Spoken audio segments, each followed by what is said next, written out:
Thank you, Group Captain Vijay Kumar, for this wonderful introduction.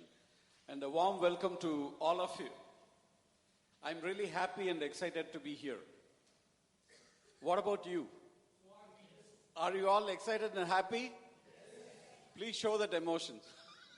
Okay, this evening is all about emotional intelligence. I chose this book, despite being a 25-year-old book, it's still relevant today, and it's very much applicable. So the author, Daniel Goleman, is a psychologist and a science journalist who actually tells us how emotions impact learning, relationships, and leadership. Goleman's insights are increasingly relevant today, where we are moving towards AI largely. So when everything is becoming artificial, emotion is still intact. And today's evening will, give you a lot of insights for the emotional intelligence. So this book is basically divided into 5 parts. The first part starts with the emotional brain, how your emotional brain involved, and he delves into neuroscience and how amygdala, which is the center of your emotions, overpowers your neocortex, which is the rational thinking.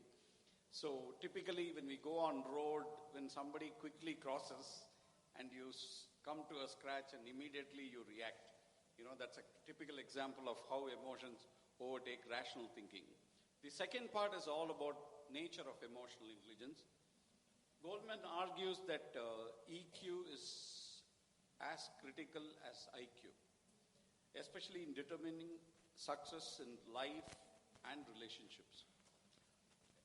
An example of highly intelligent student who wants to get into a medical college stabbed his physics teacher, which illustrated lack of self-regulation despite being cognitively intelligent. So that's how powerful emotional intelligence is.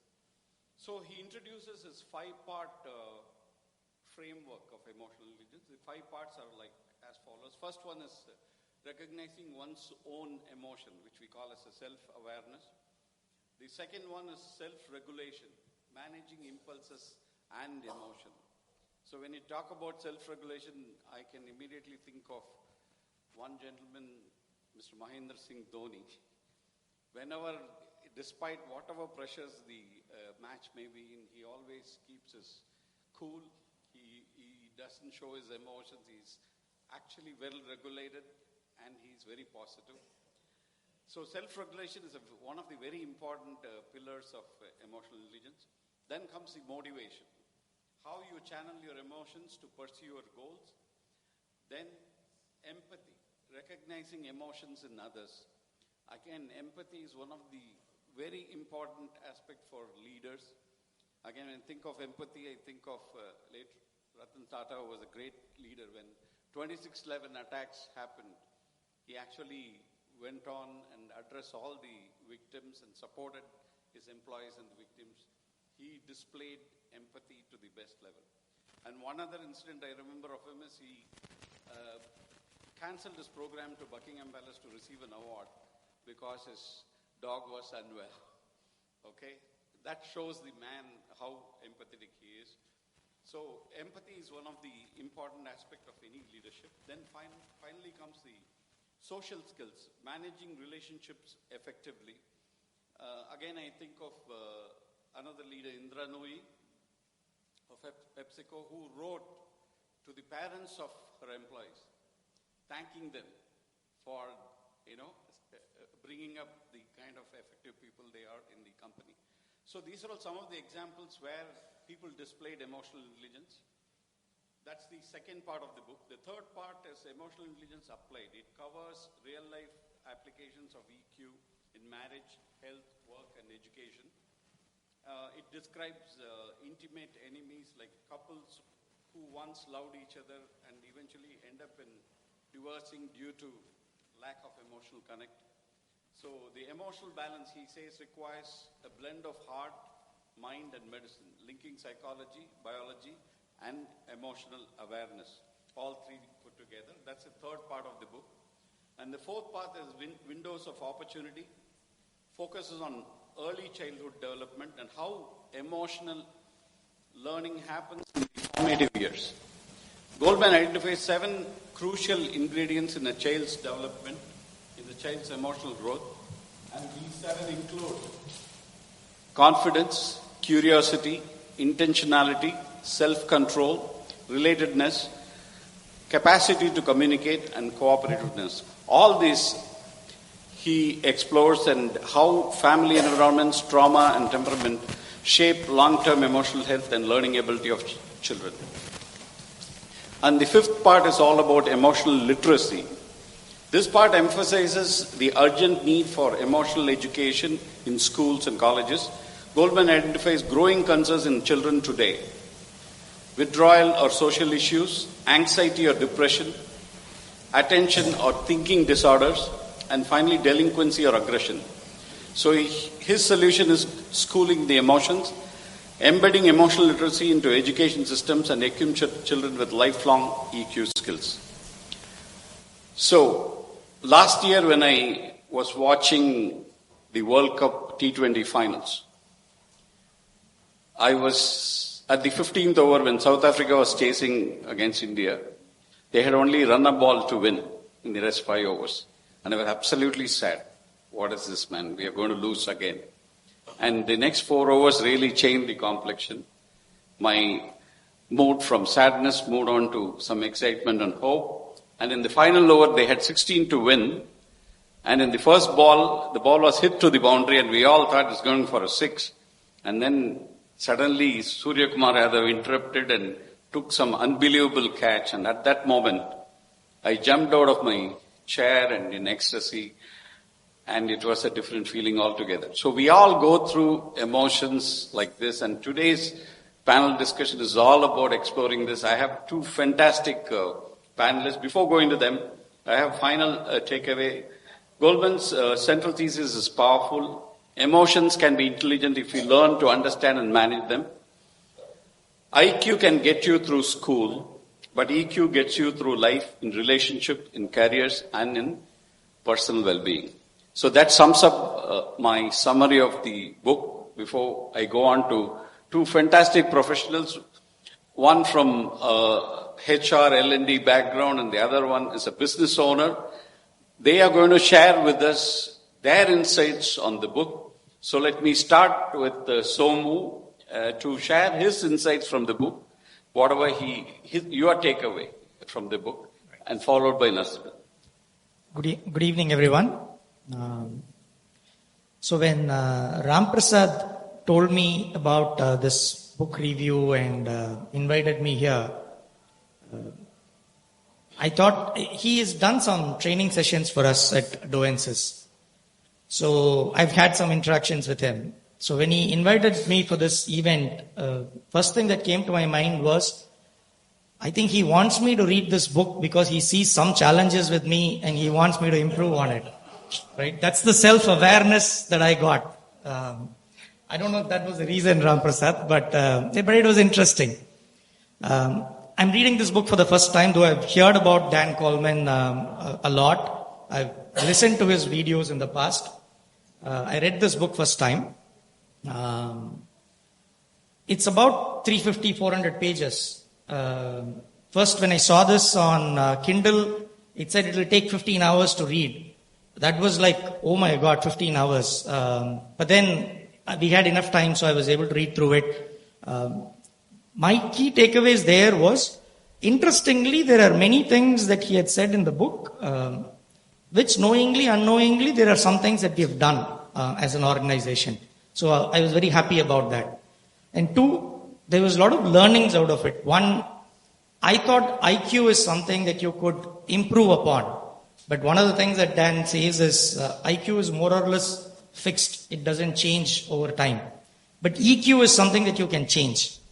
Another thing that came out in the book was most of the successful leaders, whether it's in professional life or in personal life, if you have to be successful, your EQ has to be higher. So, which means that's something that you'll have to constantly improve upon and work on. Good thing is that he says it is definitely doable.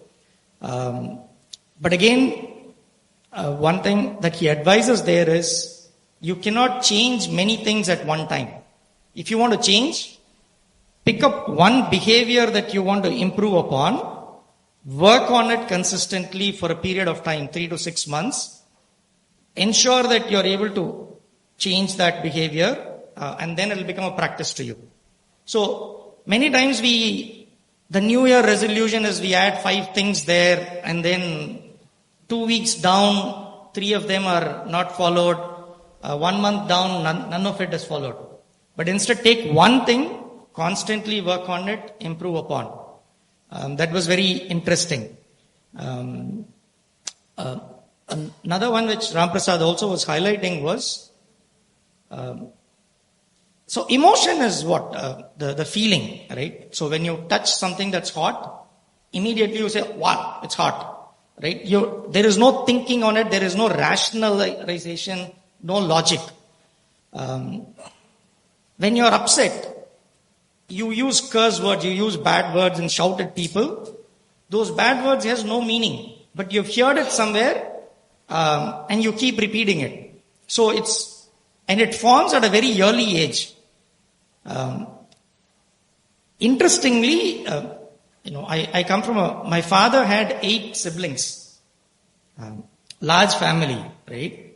So annual day, college, school vacations were all together with cousins. It's like 50 people together at one house. That makes you to learn a lot. You see people from different characteristics. You learn to let go things. So those are early stages where you learn. Nobody taught you as emotional intelligence, but you saw that and then learned from it. So early days, if you pick it up, it's much easier. But as you go on, you can still improve on it, but there is a constant effort required to improve on it if you'll have to do later. So I'll stop here. Over to Narasimhan. Thank you. Thank you, first of all, MMA, for inviting me. My good friend Ram, whom I know for long years, conducting programs on emotional intelligence. And like Somu, I asked him first, why me? Just to know. And he said, no, I saw you here and I just wanted to bring you here. But by the way, he stumbled on one topic which I'm extremely passionate about, emotional intelligence. Why is it so important? We have emotions. So it will always be relevant. And even Daniel Goleman in his book says, first I thought emotional intelligence is an oxymoron. Intelligence do with the left brain. And how can these two be combined? But what is it about? It's about being intelligent with emotions. And one of the remarkable contributions, the 5 competencies, sub-competencies which Ram was alluding to, self-awareness and self-regulation, is such a fantastic competency to master. If I were to master one, which you said take one, I would master that constantly. Because just one wrong word at a wrong moment, deal is over. People walk away from relationships because they feel judged. Deals are broken because they feel judged. And you can see what's happening in the global scenario today. The ping pong is happening. So, it's absolutely vital to have self-regulation. And I'll share a couple of anecdotes since Ram started with cricketing world. I will also indulge in that. And empathy, it is been said, is the new superpower. The more we go on the AI and the IQ, we need balance. Because at the end of the day, we are human beings, human feelings, and human becomings. How does this 3, match up to one's personality? Is about leadership. It's not about title anyway. So I will share a couple of anecdotes which most of you would be familiar with from the cricketing world, which is our religion in India. I had the privilege of being in conversation with MS Dhoni for 90 minutes. It was just before COVID. So this Subramaniam Badrinath, who's a good friend of mine, he invited me to conduct a program for the coaches, the elite coaches of Tamil Nadu, mostly cricketing coaches. And it was held in Crown Plaza and where Dhoni was there, the same floor. So Badri knows Dhoni well, so he invited him over. So 90 minutes was the genius on emotional intelligence. It was one of the finest moments of my life to see him. The one thing I will not forget is that World Cup T20 finals between India and Pakistan, the first one. So the last over, that clipping I have used n number of times in my training programs or in coaching also. So that is prior to meeting Dhoni. Now here is the man. So if you see that, if you remember that, the last over, they have to score something like 13 runs in 6 balls. And very first ball, Joginder Sharma bowls a massive wide. Dhoni runs, comes back, speaks something. And then 1-6 happens, miss ball. The chase is reduced now. Dhoni runs, comes back. One more time he comes back. And then I was also seeing Dhoni unusually choking and spitting.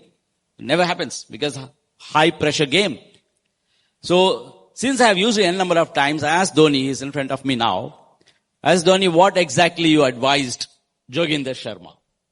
What did you tell him? Because we won the match. We won the cup, not the match.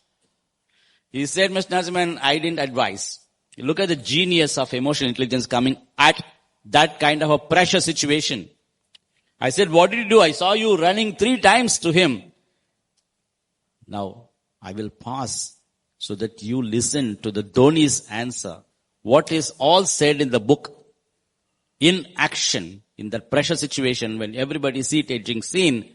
He said, I ran 3 times only to slow down the game so that Joginder gets his breath and bowls rightly.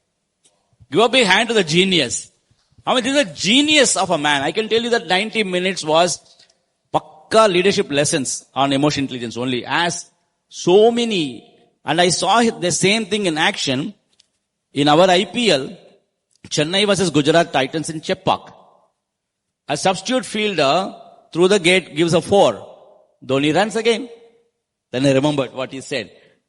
Next ball, that substitute fielder runs out a Gujarat Titan batsman who was going great guns. So every time, as you rightly said, is a captain cool and a genius of a man. And emotional intelligence walking, you can see, and playing. The opposite is also true, lack of emotional intelligence. Again, I'll go to the cricketing world. I think it was in Chepak, India versus Pakistan. India hit 288, 50 overs. And here comes Amir Sohail. Fantastic. They were at 104 for 1 in 13.5 overs. Easy win, no? From there, Venkatesh Prasad is bowling and Amir Sohail gets distracted. He says, he shows the bat and said, if you bowl like this, I will hit you for fence. Because the previous, and Venkatesh Prasad's emotional intelligence showed very well. Next ball, he bowled him out. Amir Sohail. Amir Sohail walked back and Pakistan went down. We won the match. So much. Now juxtapose this in the corporate world.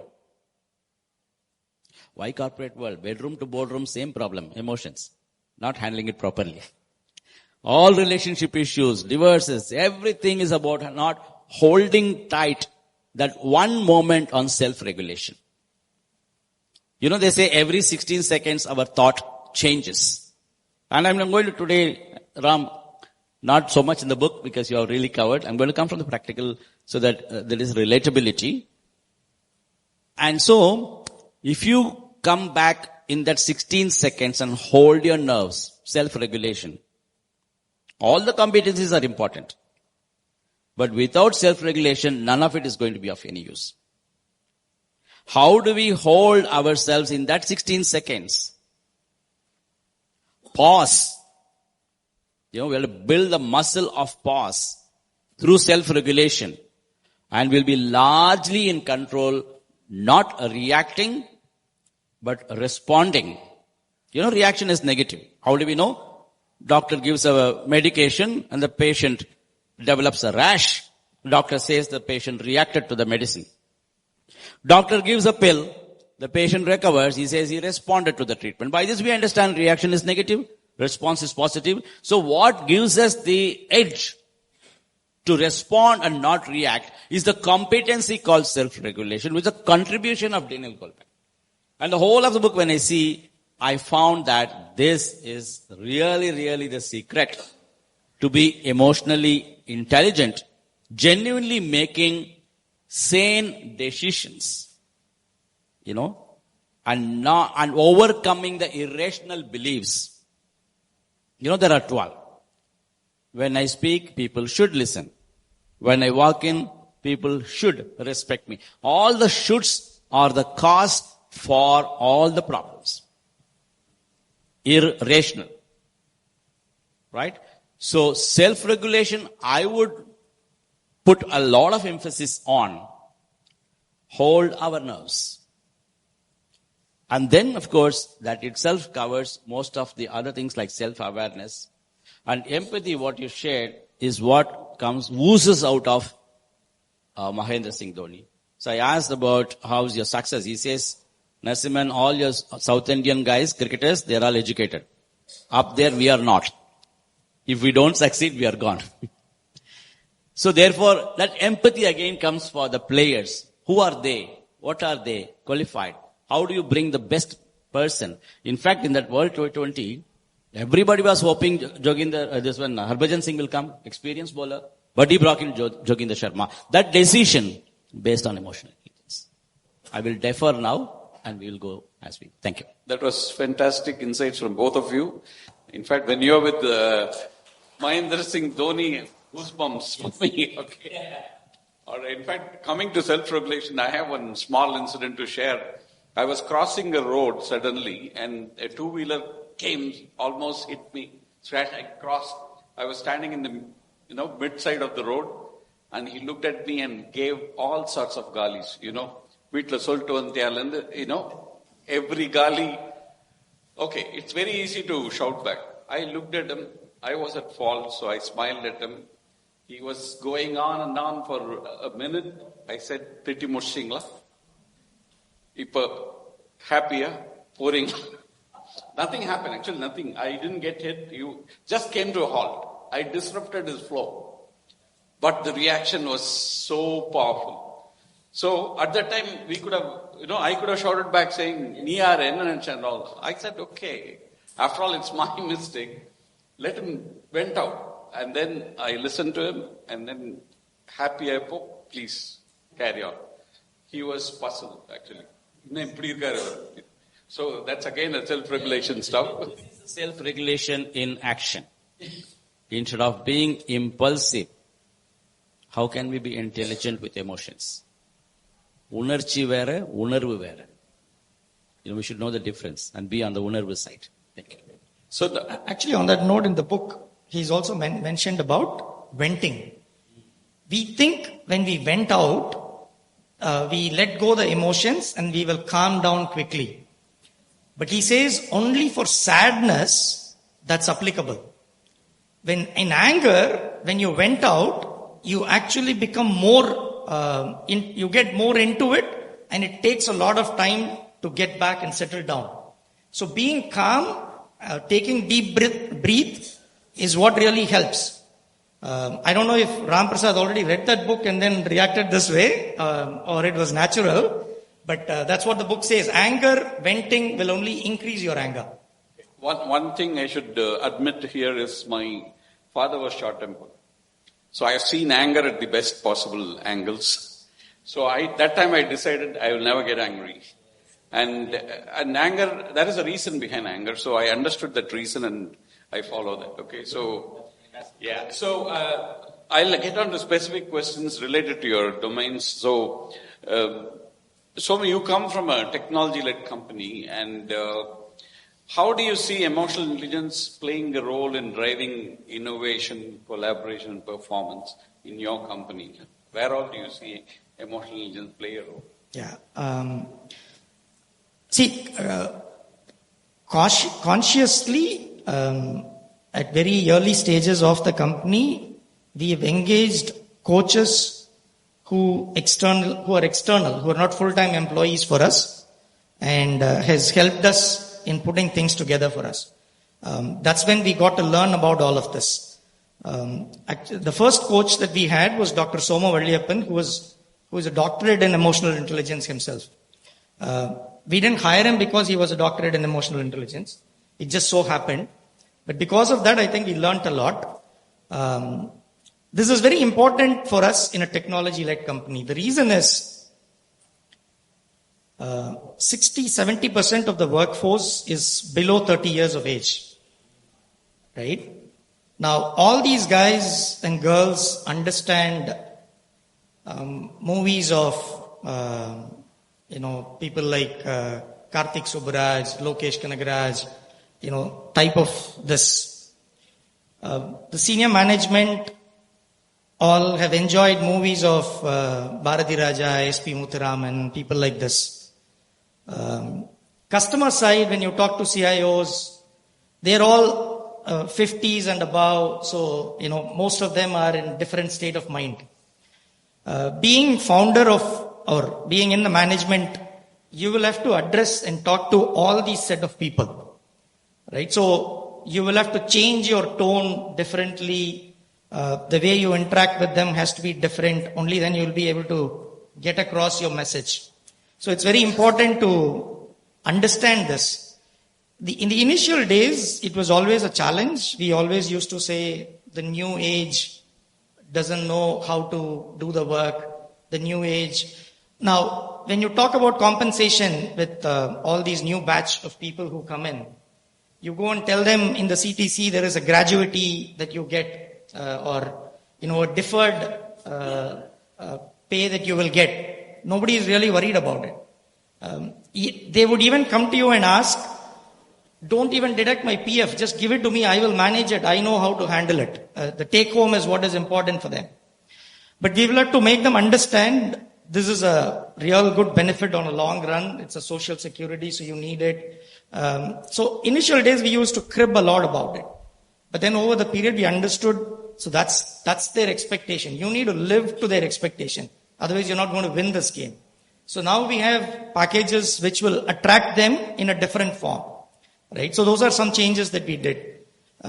Similarly, to do innovation, the first thing is self-awareness has to be there. You need to know where you are, only then you can improve on it. And to open up and make people understand about it, you need all these techniques that you can make them understand and talk about. We also in terms of empathy, what we do is, we have a thank you pillar in our office. So if somebody does something good, people come and write there as way of expressing thanks, so that it is not just one-on-one, others also will get to learn about it. Another award that we brought in was called Behavioral Award. Usually the award is based on results. You meet a target, you get a number, then there is an award. But we said sometimes people really work hard, put all their efforts to make it happen, but for external reasons it doesn't happen. So then we thought we should still recognize that. So there was a behavioral award. Another one which is also mentioned in this book, there is, I think for the school, there is other than academics, there was points given for behavior, which is mentioned in Dan's book. Similar to that, we have a Helping Hand Award. So these are monthly awards that we pass on as part of the celebration. So those are things that really helped in terms of empathy. Otherwise, it's an email that's sent which has very, very minimal impact because people don't even read it most of the time. So getting everybody together, standing there, sharing what happened, how was this help done, and giving a small memento there, I think makes people also feel proud, and others also try to emulate that. So those are some things that we have done which has helped.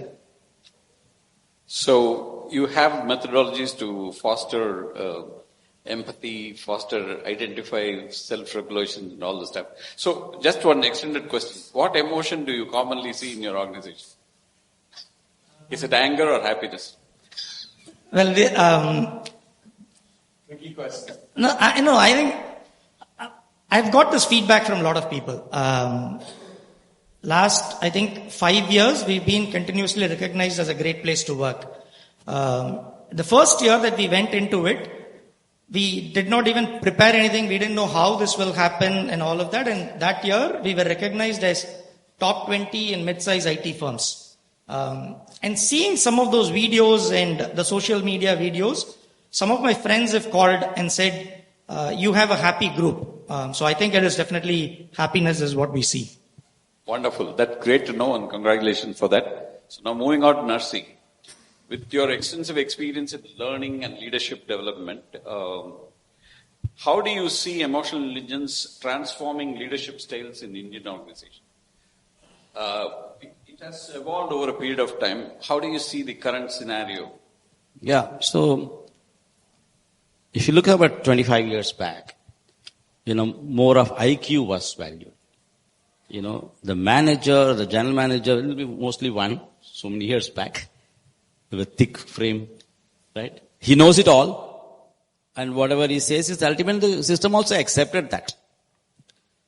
But after 2000, especially if you see, leadership at all levels is what is required for an organization to be relevant and succeed. So if that be so, it's important to train employees at all levels, not just at the leadership. And one more thing, those days, training there's no at all levels and all. Only people, and more so the business revenue earning side will get more training. But if you look at today, okay, you are bringing revenue, but if the operations is not aligned and not going to deliver, your end customer is not going to get the delivery of the service. So if you look at it from IQ to EQ, has been a momentous journey with great impetus on EQ. So today, Indian organizations, all organizations across the world, handle a plethora of complexities. Change management, diversity management, what not. As we are speaking, they are going through so many complexities. But for the leader to be responding and not reacting, they need training. Especially training on emotional intelligence. If it's leadership, I'm an EQ certified coach. So at the leadership levels, we coach people on emotional quotient inventory 2.0. And that